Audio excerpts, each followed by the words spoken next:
Today we look at part one of how to stop cancel culture. Welcome to Culture Shift, the Barry Farah Show.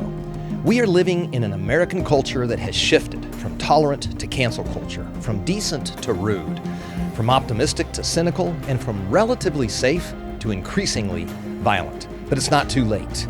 I hope to equip you with a historical framework applied to current events so you can lead and get America back on track for good. Hello again. Welcome back to the Barry Farah Show, Culture Shift. Today we'll take a brief look at the first wave of cancel culture, political correctness.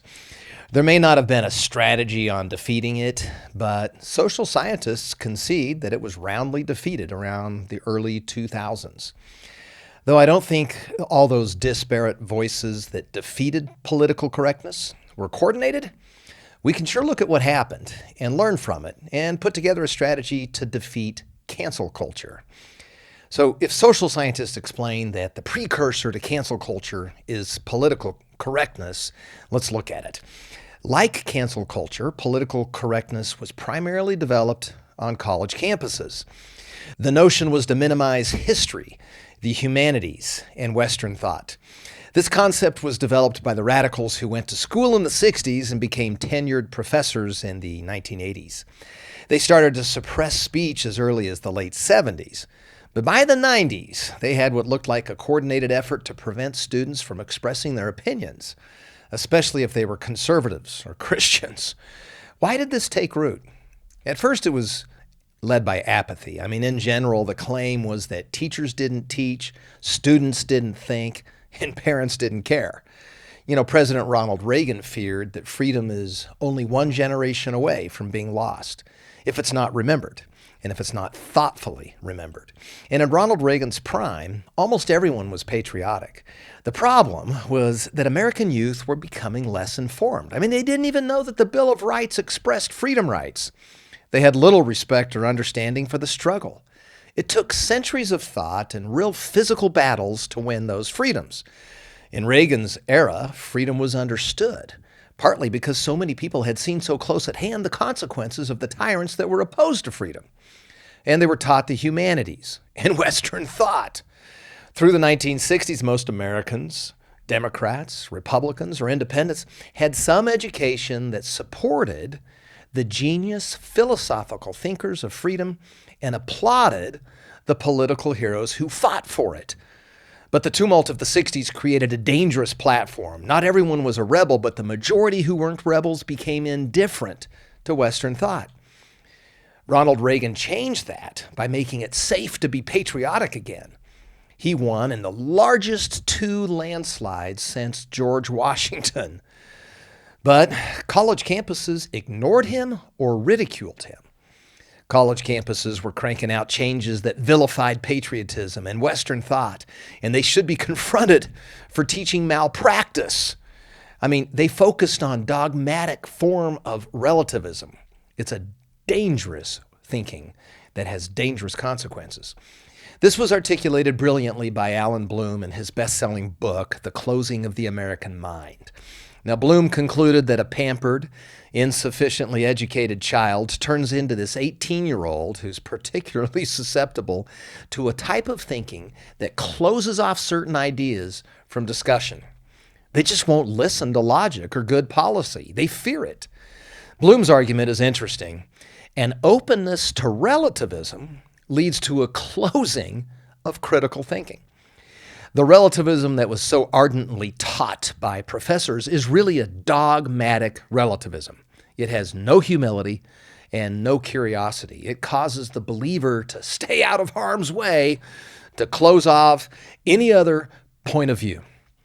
Bloom details how young people are normally dull and lazy, and now, in his opinion, this is 1987, Since they're no longer required to read the great books of Western thought, they no longer value wisdom. They no longer derive their beliefs from evidence. They have no understanding of Plato's Republic or Machiavelli's Prince. They don't have a reference point to think critically. They never debated that much. They just have emotional ideas of what good and evil are. They have no understanding of classical music. And they gravitate to the lowest common denominator of morality and thought. He calls their leftist ideas petty rebelliousness. And he says it's not even authentic politics because there's not really a true and genuine debate. In other words, if they knew more about Western thought and what those brilliant minds had to say, they wouldn't be so illogical and frail. But young people no longer seek pleasure from deep thought or pursuit of learning. Bloom concludes his incredible book that students no longer come to university asking questions. They have no imagination. They can be brainwashed. He goes on to describe how elite institutions have become nihilistic. This is where there are no values, no family values, no belief in faithfulness, no understanding of delayed gratification, no concept of thrift. This is where God doesn't even exist and life has no intrinsic meaning. In this dogmatic form of relativism, it's an environment where students don't discover their values by thinking through them. They don't learn from the past. They don't go anywhere except for in the path of least resistance, which is where their emotions and their drives take them. He criticizes his peers, other philosophic professors. He claims that they disregard ethical and political issues and that these philosophy professors, by default, promote irrationalism. Bloom says professors that are in his field promote skepticism toward morality and truth. And he says they're wrong, and they are wrong. He says they're wrong because we know from rational thought that a good society cannot be based on self-interest alone. Plato and Socrates introduced great concepts that are part of our rich American Western heritage, and there are many others. Bloom said that professors replaced those guys, and a bunch of others like them, with an absolute relativism. So it's kind of ironic. Those who were initially promoting freedom of thought to escape moral absolutes became adherents to a dogma of thought where absolutely there are no absolutes except leftist ideology. Bloom uses Cornell University as an example of how they devalue genuine free thought. He says that teachers don't really believe that freedom of thought was necessarily a good and useful thing, quote unquote. He exhorts universities to return to a love of wisdom and truth, but he laments that that whole time period might be lost. And he was right. Thought police had begun. That was followed by speech police, and this became known as political correctness. There was a denunciation of Western tradition. Courses sprang up in place of the West's greatest works. Those great works were replaced with racial and ethnic minority studies, and they included heavy doses of Marxist indoctrination. And then campus radicals did all kinds of things to attempt to cement their ideology to eliminate classical Western philosophy and certainly Christian thought from university life. There's a crazy famous moment when they changed the spelling of woman to W-Y-M-Y-N. It's not so, but they did this to make sure that the descriptor excluded the word men from women. Those same leftists ignored the fantastic strides most Americans had with race relations. I mean, in business, church, sports, and everyday life, more and more whites had friendships, networks, and even marriages across all races. It seemed absurd that campus leftists wanted to resegregate by race. To those of us who had great relationships across the board, I mean, in my case, a high school of 50% white and 50% black students and teachers, a business career that includes wonderful people whose native tongue represent at least 15 colorful homelands, different languages. In one of my companies, we had 15 different languages represented, just in 400 employees. It just seems that racial segregation is the wrong idea. Rational race integration, where we just honor each other for our contributions and we treat each other equally without making an issue of the color of one's skin. That was making great headway, and that whole idea was peaceable and fun. But racial segregation introduces a hostility that had been defeated already. And it magnified this really small minority of knuckleheads who were previously being ignored into irrelevance. Well-regarded professors started to be silenced. How? By accusing them of racism or sexism.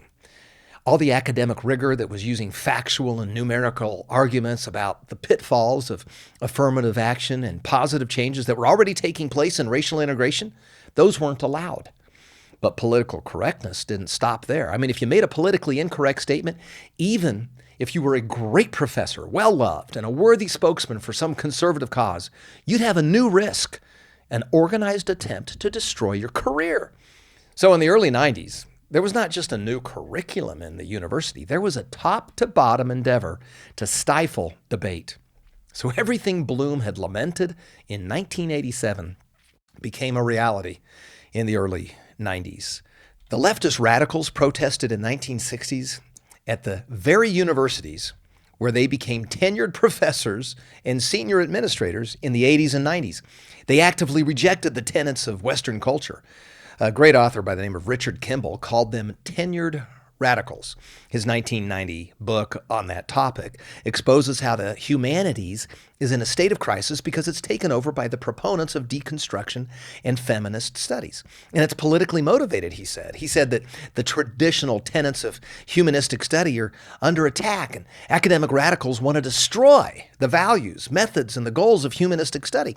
He was right. I mean, things changed in a really bad way. In the 80s, professors stopped articulating the ideas of Western civilization. But by the time you were at the early 90s, professors became outright hostile toward Western thought and civilization.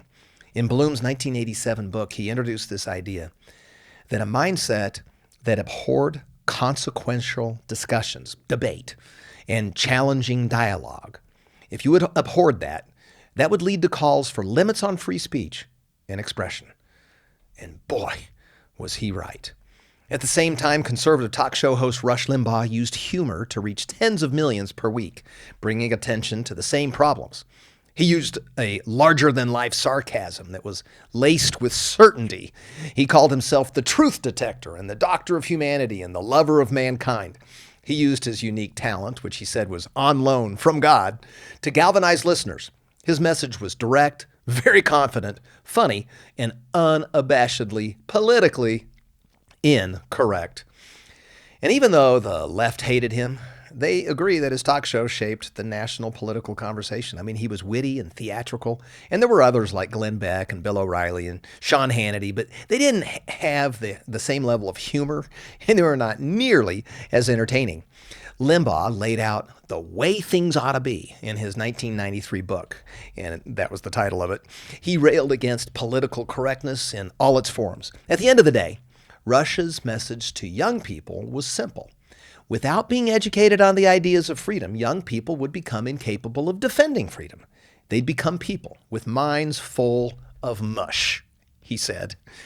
So we've got a scholar by the name of Tevi Troy over at the American Enterprise Institute, and he argues compellingly that Dinesh D'Souza's 1991 book, Illiberal Education, had a significant impact on winning the battle against political correctness. Dinesh is a great guy. I actually had the honor of meeting him at a conference and visited with him for a few minutes backstage as he was scheduled to speak just before me. He's a genuinely humble, winsome, and really smart guy. He's an Indian American. He graduated from Dartmouth, so he had creds for his undercover mission. He was able to embed himself on college campuses and get students to open up to him. They reported to him how radical university life had become. These students' beliefs were reported in his book, and it shocked the American public of the early 90s. We had no idea how bad it was. We didn't know how deeply thought and speech police had infiltrated the nation's campuses. When you combine Kimball with Bloom and D'Souza, you get a fuller academic picture of what Rush was conveying to the average guy. The problem of political correctness on college campuses was systemic and a threat to our republic. The combined insights that they provided were genuinely frightening, not to mention against the American idea of freedom. D'Souza's book was a sensation in part because of his youthful energy. Now, Bloom says that his success surprised him. He was actually talked into making some of his journal notes a book. And then he originally thought it would just be modestly received out of courtesy since he was a recognized scholar. But it took the nation by storm, became a bestseller, sold 500,000 hardback and a whole bunch more paperback books. D'Souza was really different. He was a savvy PR genius. I mean, he promoted his work. He published excerpts, gave interviews, and generated media coverage. He drove discussions about his book on the left and the right. He went everywhere.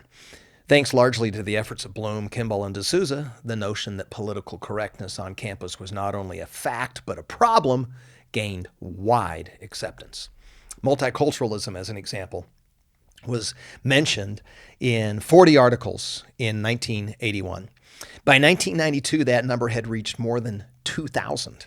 Back then, in those pre-internet days, the major networks still dominated the news scene, and people didn't have algorithms to select what news they saw or didn't see. So when a book like Bloom's or D'Souza's garnered attention across the media landscape, their arguments became part of the national conversation. So how did we beat back political correctness by the early 2000s? And can we learn any lessons that'll help us stop the left's cancel culture craze?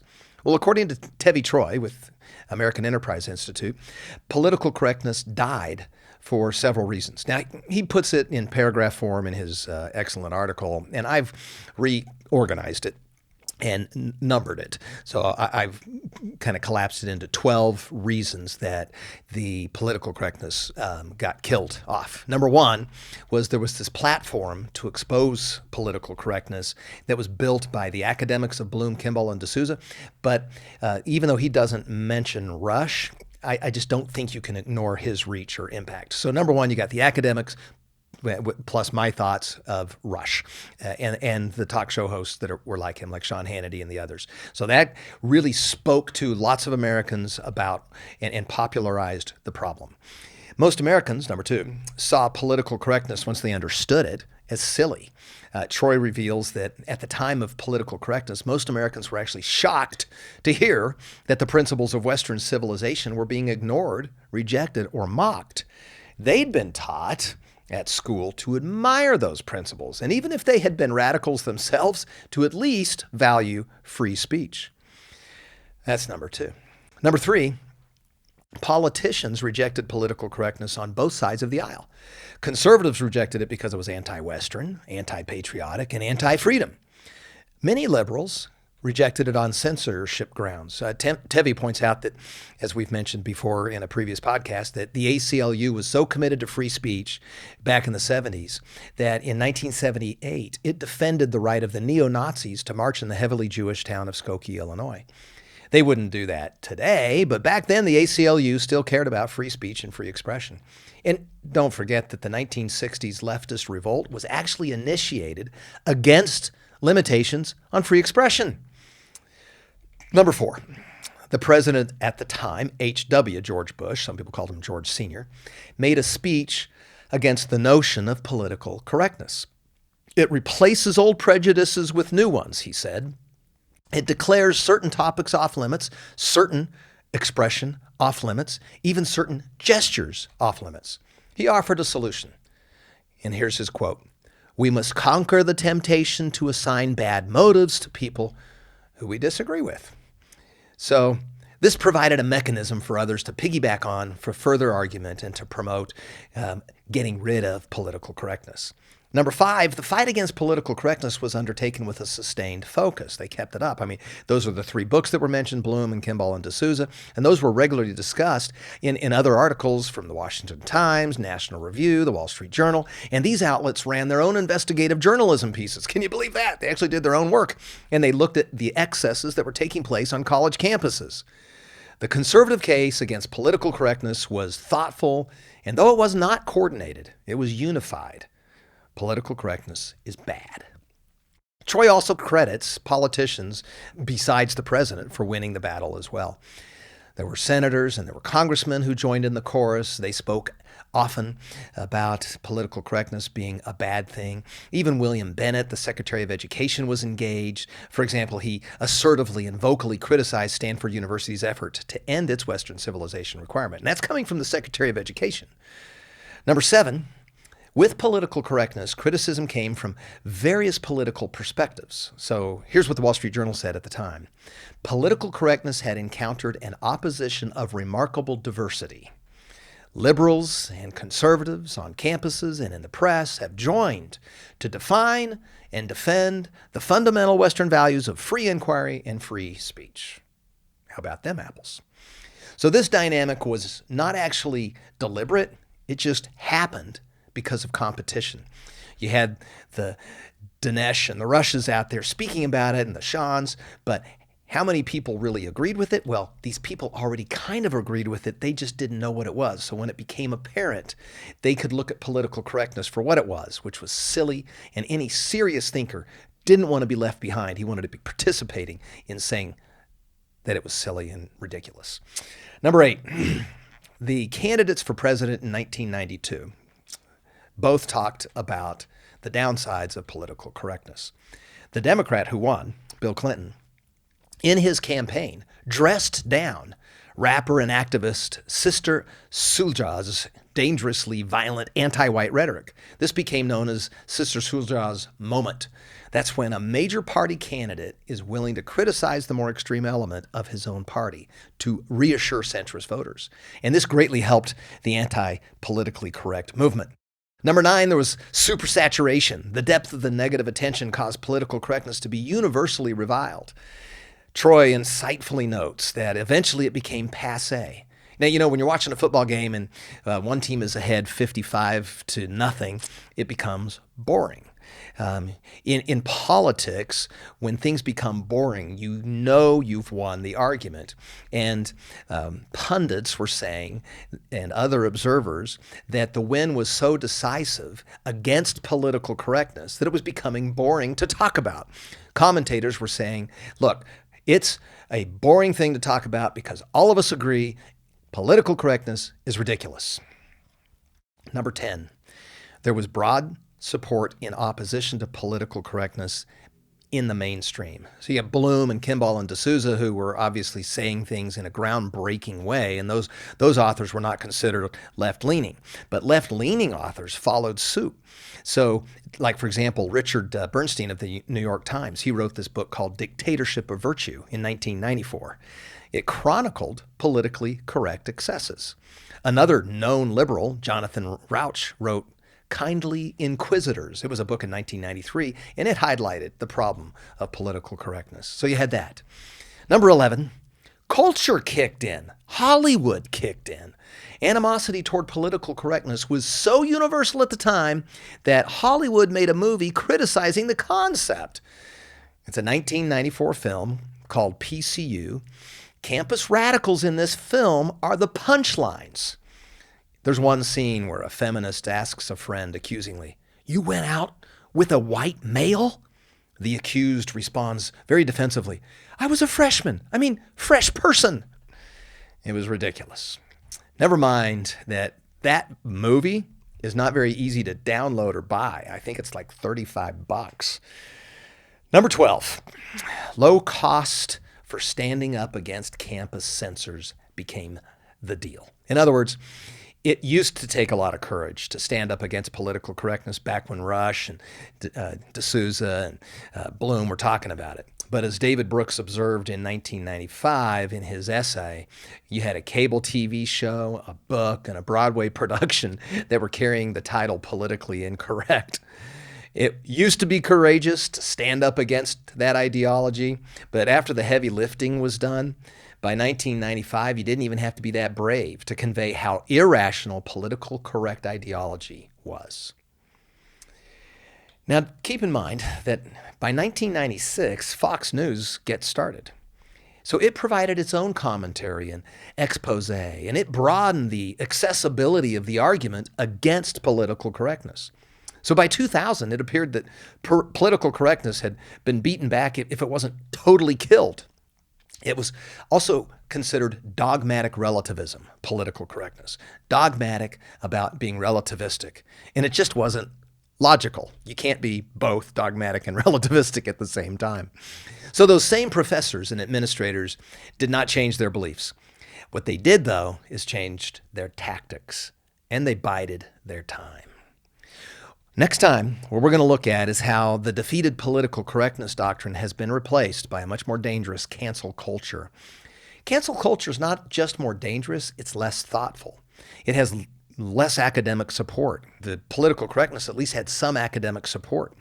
But this cancel culture is far more lethal, and it's far more populist. It made its way into the public relations and the legal and the HR departments of big biz, big tech, big media, big sports, and big schools.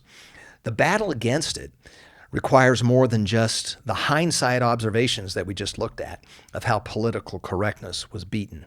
Cancel culture is far more widespread and far more dangerous, and it's not going to be easy. It's not going to happen overnight, but there is a way to push back. We're going to look at that next time. Until then, to your freedom. God bless you. Hi, I'm David Farah. Thank you for listening to my dad's podcast, The Barry Farah Show, Culture Shift. Click subscribe now to be sure you don't miss an episode. Share this podcast with your friends on social media and give The Barry Farah Show your 5-star rating. Check out today's show notes below this episode and at thebarryfarahshow.com. This podcast is also available in video format at The Barry Farah Show on YouTube. See you next time.